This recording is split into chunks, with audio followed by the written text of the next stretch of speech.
Hi hello నమస్తే welcome back to my channel MMV Telugu channel. ఈరోజు మనం హృదయాంజలి పార్ట్ 9లోకి వచ్చేసాము. నువ్వు ఆ సందుకు వెళ్ళు, నేను ఈ సందుకు వెళ్తాను అంటూ చెరోవైపుకి పరుగుతీశారు. సందులు గొంతులు ఆఖరై విశాలమైన రాచపాటులా తారు రోడ్డు వచ్చేసింది. అరాకొరగా కార్లు ఆటోలు వెళ్ళిపోతున్నాయి. అపరూప చెయ్యెత్తి వాటిని ఆపాలని చూసినా ఆగకుండా వెళ్ళిపోతున్నాయి అవి. మళ్ళీ వెనుక అడుగుల చప్పుడు, అపరూప పరుగు. కాళ్లలో సత్తువంతా ఆఖరైపోతున్నట్టుగా, ఇక ఒక్కడుగు కూడా ముందుకు పడలేదన్నట్టుగా అలసిపోయింది. ఆయాసంతో గుండెలు ఎగిసి పడుతుంటే కళ్ళు తేలిపోతున్నాయి. ఇక ఏ క్షణానైనా రోడ్డు మీద స్పృహ తప్పి పడిపోయేలా ఉంది. ఇంతలో ఆశాకిరణంలా దూరంగా కారు వస్తున్నట్టుగా లైట్లు కనిపించాయి.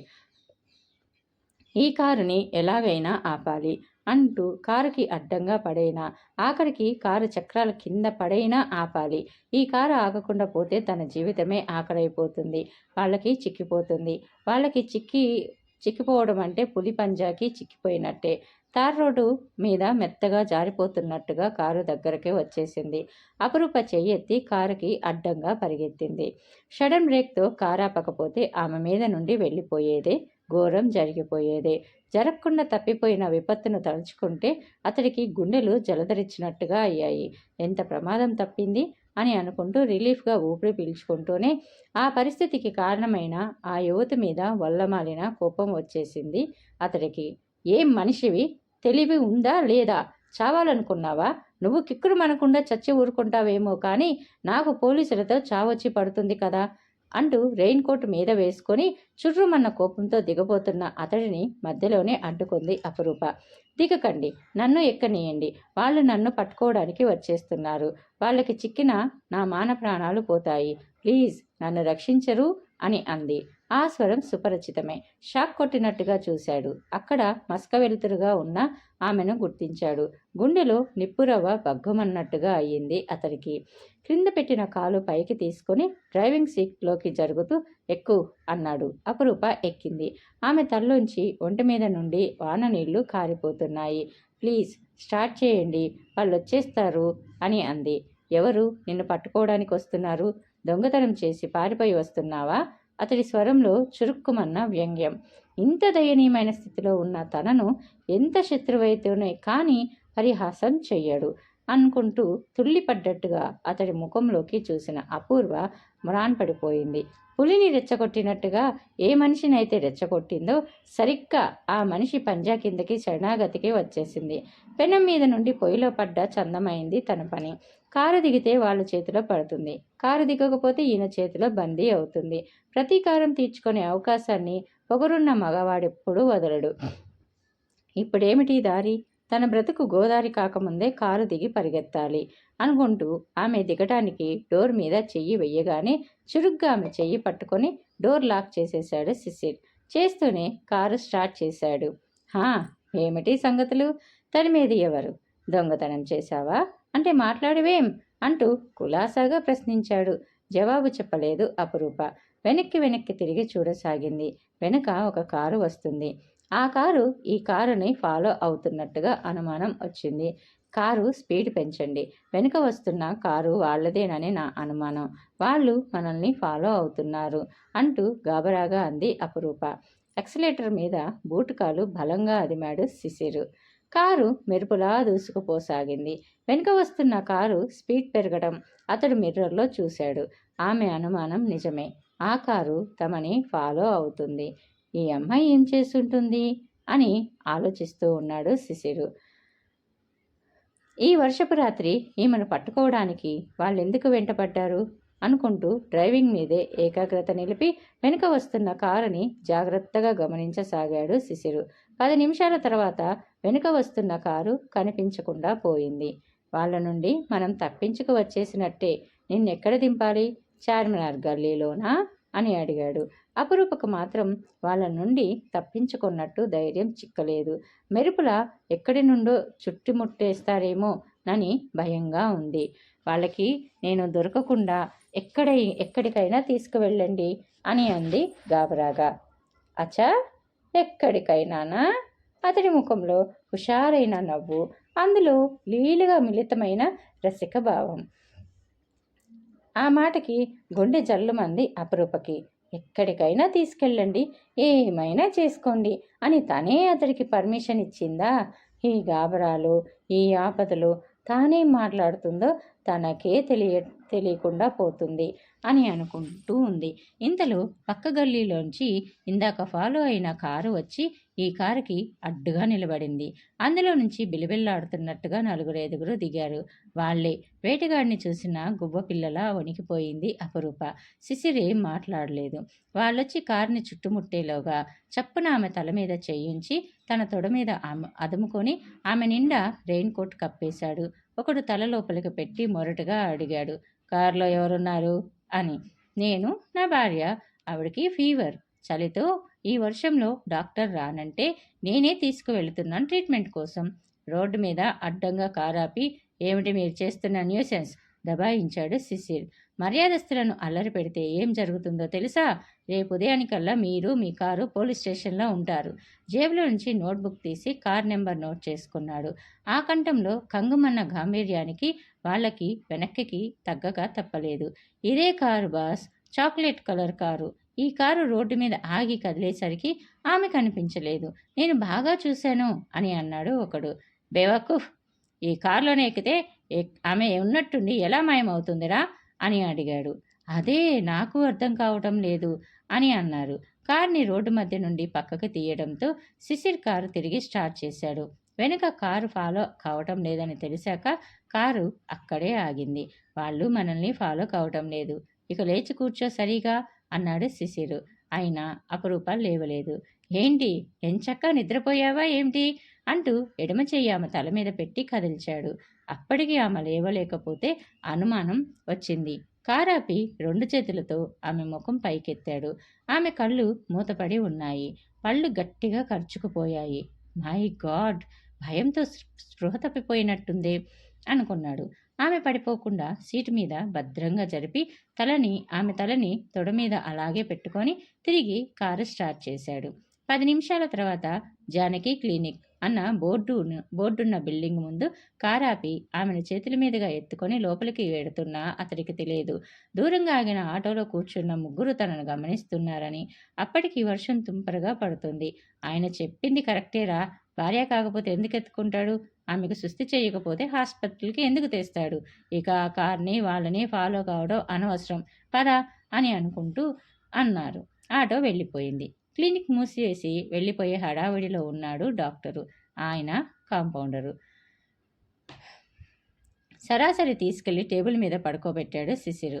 ఏమిటి సుస్థి? డాక్టర్ స్టెత్ చెవిలో పెట్టుకుంటూ దగ్గరికి వచ్చాడు.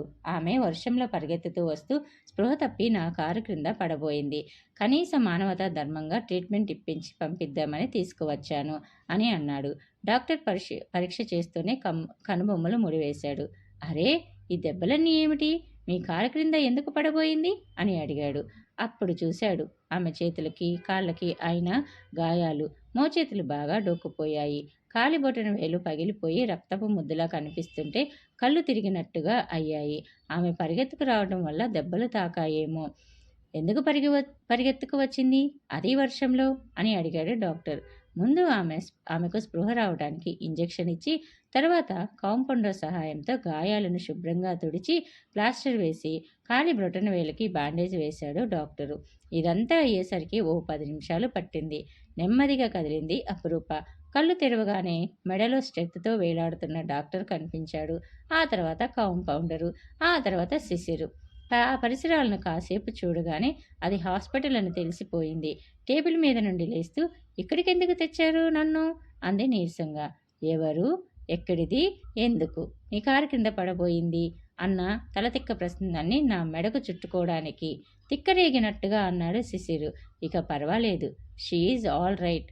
వేడివేడిగా ఒక కప్పు టీ కానీ కాఫీ కానీ త్రాగించండి చెప్పాడు డాక్టర్. ఇంకా ఓ కప్పు కాఫీతో గాని అమ్మగారి సేవాభారం వదలదన్నమాట. ఏం చేస్తాం, పద అని అన్నాడు శిశిరు. రోషంతో అపురూప కళ్ళు మెరవటం అతడు చూస్తూనే ఉన్నాడు. అతడికెందుకో లోపల చాలా వినోదంగా ఉంది. ఎంత తమాషాగా చిక్కింది తన చేతికి తన శత్రువు అని అనుకున్నాడు. నాకేం మీ కాఫీలు టీలు అక్కర్లేదు, ఒక ఆటో చూసి ఎక్కిస్తే నా దారిని నేను పోతాను అంటూ విశ్విసా బయటికి నడవబోయిన ఆమె కాలి బొటన వేలి దగ్గర బగ్గుమన్నట్టుగా అయి అమ్మా అంటూ వంగి కాలు పట్టుకుంది. ఆ పరిగెత్తడంలో, ఆ వర్షంలో, ఆ గాబరాలో ఏం దెబ్బలు తగిలింది తెలియలేదు. ఇప్పుడు తెలుస్తుంది ఆ బాధ. లేచి పళ్ళు బిగువున బయటికి వచ్చింది. సిసి డాక్టర్ ఫీజు చెల్లించి వచ్చి కార్ డోర్ తెరిచాడు. ఎక్కు అని అన్నాడు. ఆటో పిలవండి, వెళ్ళిపోతాను. మీకింకా భారం కాదలుచుకోలేదు అంది అపరూప. ఎక్కుతావా ఎక్కించనా? ఆ కసరడంలో అదో రకం ఆజ్ఞ. ఆ దుర్మార్గుల నుండి తనను తప్పించి తీసుకువచ్చినందుకు ఆ మాత్రం ఆజ్ఞాపించే హక్కు పొంది ఉండడా? ఆ హక్కును తను ఏ ధీమాతో కాదనగలదు అనుకుంది అపరూప. చప్పుడు చేయకుండా ఎక్కి కూర్చుంది అపరూప. అతడు డోర్ లాగివేసి ఇటు నుండి వచ్చి కూర్చున్నాడు. మరుక్షణం కారు స్టార్ట్ చేశాడు. 5-6 నిమిషాల తర్వాత ఒక హోటల్ ముందు కారు ఆపాడు. అప్పటికి మళ్ళీ వర్షం ప్రారంభమైంది. మనం కారు దిగి లోపలికి వెళ్ళేసరికి తప్పక తడిసిపోతాం. ఉన్నది రెయిన్ కోట్ ఒక్కటే. నేను కప్పుకుంటే నువ్వు తడుస్తావు, నువ్వు కప్పుకుంటే నేను తడుస్తాను. అందుకని 50-50 చేసుకుందాం అంటూ తను ఒక పక్కగా కప్పుకొని రెండో పక్క ఆమెకు కప్పాడు.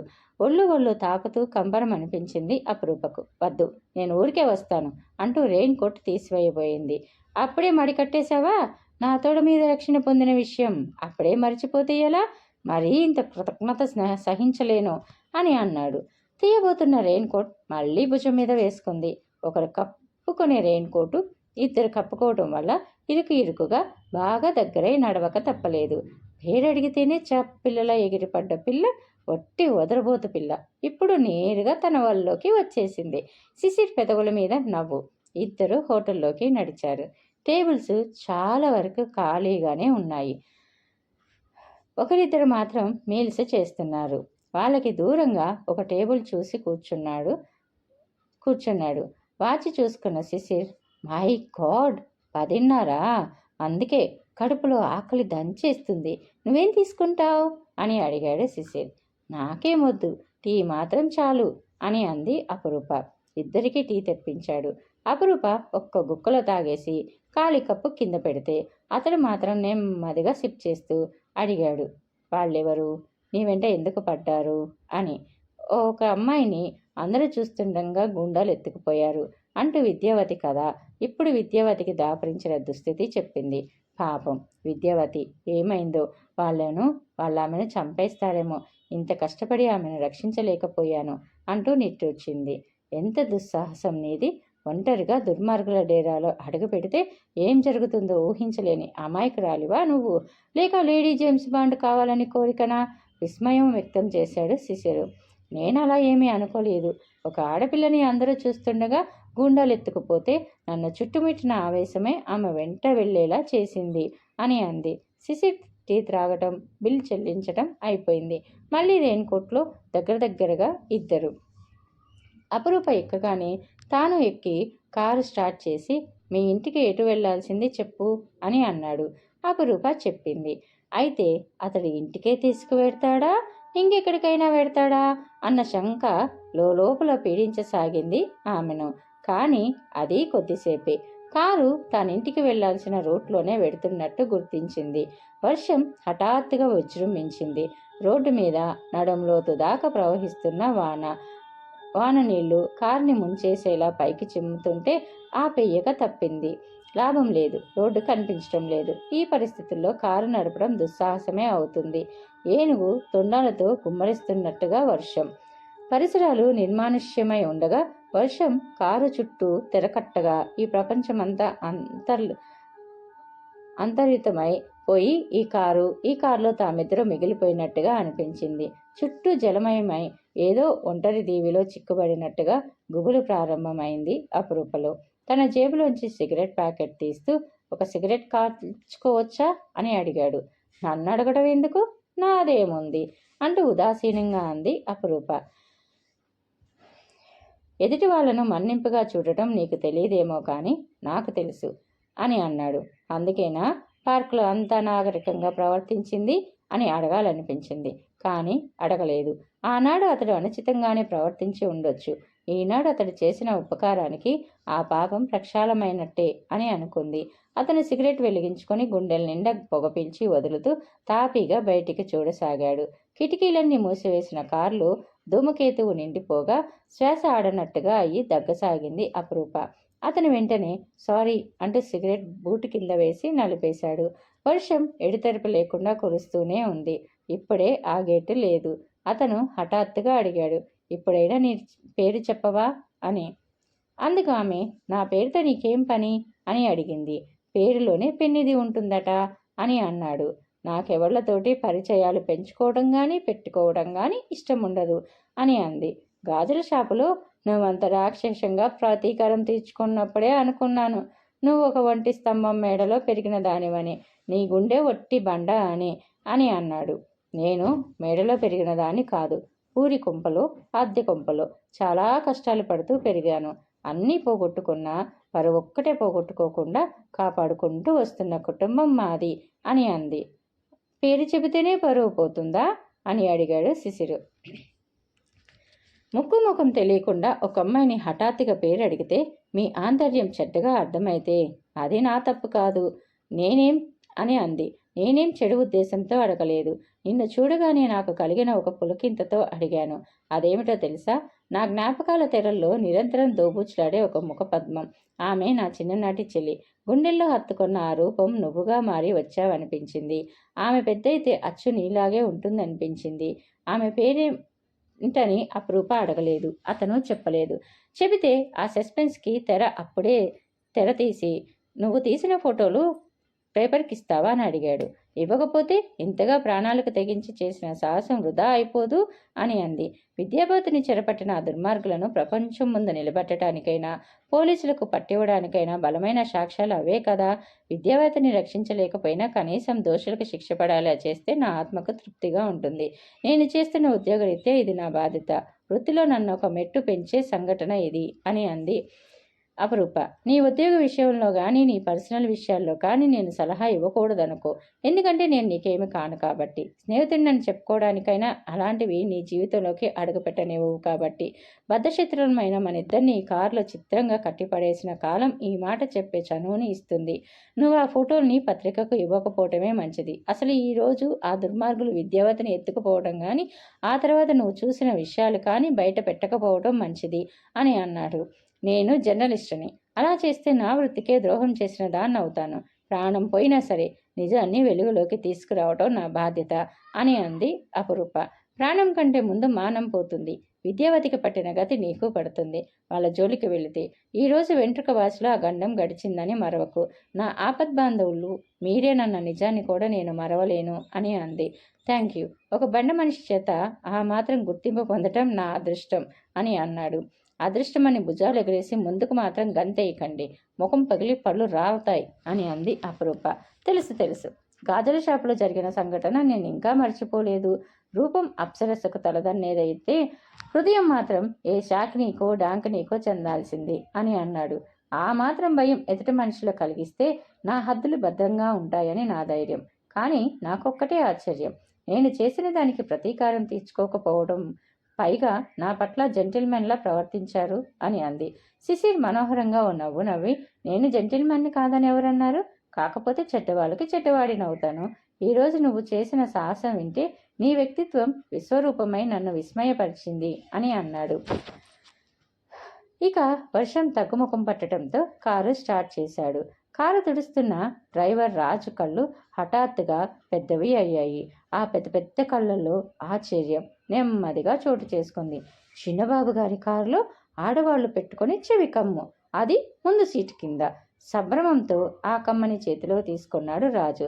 దిగబోతున్న అతడి కళ్ళకి కారు ముందు భాగంలోనే రక్తపు మరకలు కనిపించాయి.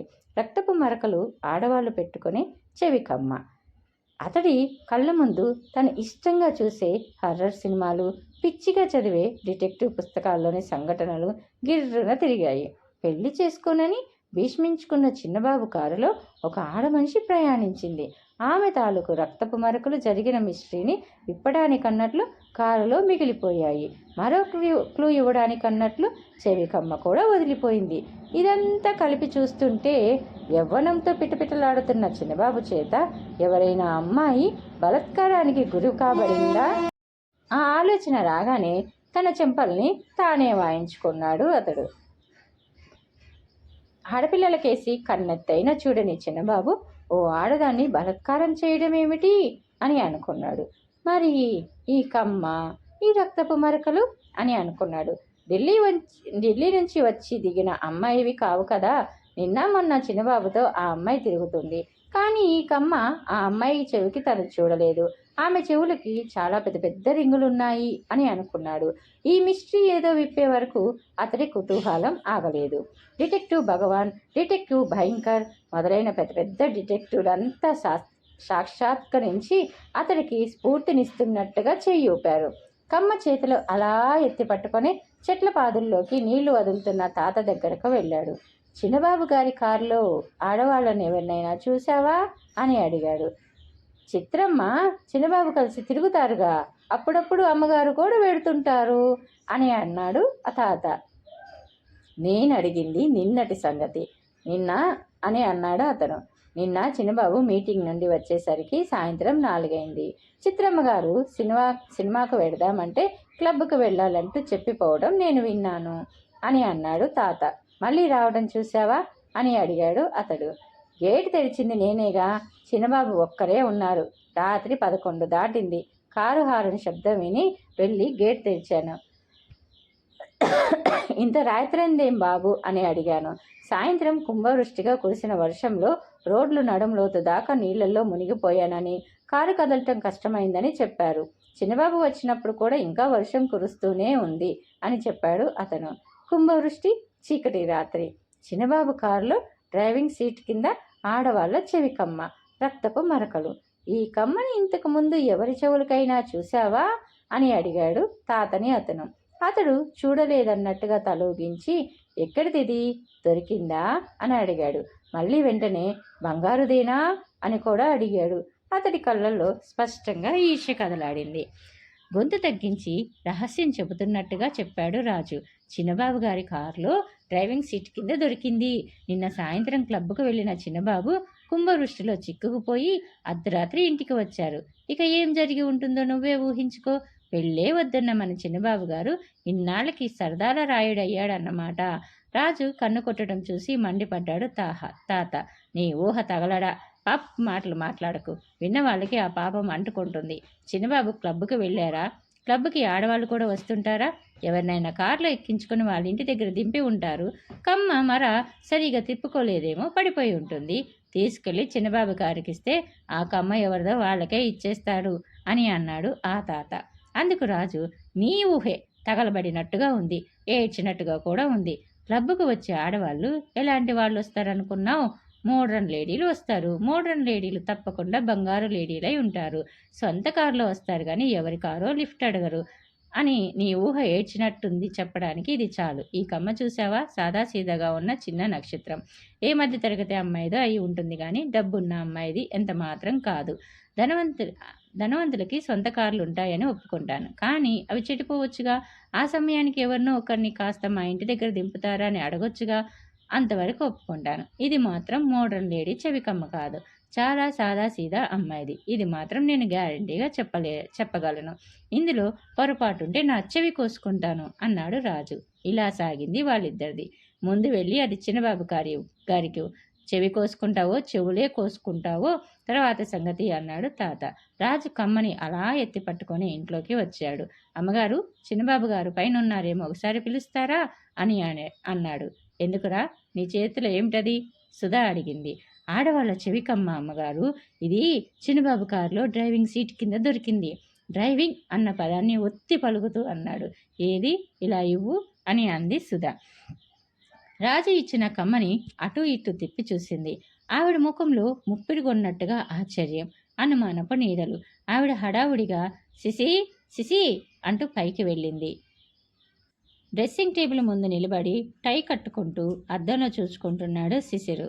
అక్కడే ఉన్న చైత్ర సాయంత్రం సినిమా ప్రోగ్రాం ఫిక్స్ చేస్తుంది. ఢిల్లీలో తెలుగు సినిమాలు చూడాలంటే కుదరదు. అందుకని వెళ్లేలోగా వీలైనన్ని తెలుగు సినిమాలను చూడాలనుకుంటుంది. సుధా సినిమాలు ఎక్కువగా చూడదు. సినిమా చూస్తే తలనొప్పి. అందుకని ఆ పిల్లకు కంపెనీ ఇవ్వలేకపోతుంది. ఇక ఒక్కతే వెడితే సినిమా చూడాలనిపించదు. ప్రక్కన ఎవరో ఒకరు తోడుంటేనే చక్కగా కామెంట్స్ చేస్తూ సరదాగా చూడొచ్చు. అందుకే శిశిర్ వెంటపడి బలవంతంగా ఒప్పించాల్సి వస్తుంది చైత్రకి. ఈ పిల్ల ఢిల్లీ ఎప్పుడు వెడుతుందా అడగమ్మా, ఇంకెన్నాళ్ళుంటుంది అని అన్నాడు శిశిరు.